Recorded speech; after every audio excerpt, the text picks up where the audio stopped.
ଶ୍ରୀରାମକୃଷ୍ଣ ଉପଦେଶ ସ୍ୱାମୀ ବ୍ରହ୍ମାନନ୍ଦ। ଭୀଷ୍ମଦେବ ଦେହତ୍ୟାଗ କଲାବେଳେ ସରଶଯ୍ୟାରେ ଶୟନ କରିଥିଲେ ଓ ତାଙ୍କ ଆଖିରୁ ଲୁହ ବହୁଥିଲା। ଅର୍ଜୁନ ତାହା ଦେଖି ଶ୍ରୀକୃଷ୍ଣଙ୍କୁ କହିଲେ, ଭାଇ, କି ଆଶ୍ଚର୍ଯ୍ୟ! ପିତାମହ, ଯେ କି ସତ୍ୟବାଦୀ, ଜିତେନ୍ଦ୍ରିୟ, ଜ୍ଞାନୀ ଓ ଅଷ୍ଟବସୁ ମଧ୍ୟରେ ଏକ ବସୁ, ସେ ମଧ୍ୟ ଦେହତ୍ୟାଗ କଲାବେଳେ ମାୟାରେ କାନ୍ଦୁଛନ୍ତି।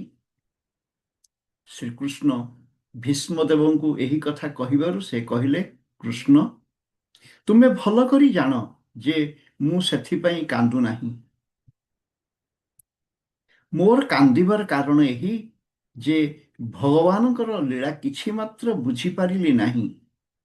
ଯେଉଁ ମଧୁସୂଦନଙ୍କ ନାମ ଜପ କରି ଲୋକେ ବିପଦରୁ ଉଦ୍ଧାର ପାଆନ୍ତି, ସେହି ମଧୁସୂଦନ ସ୍ୱୟଂ ପାଣ୍ଡବଙ୍କ ସାରଥୀ ଓ ସଖା ରୂପେ ରହିଅଛନ୍ତି। ତେବେ ସୁଦ୍ଧା ପାଣ୍ଡବଙ୍କ ବିପଦର ଶେଷ ନାହିଁ।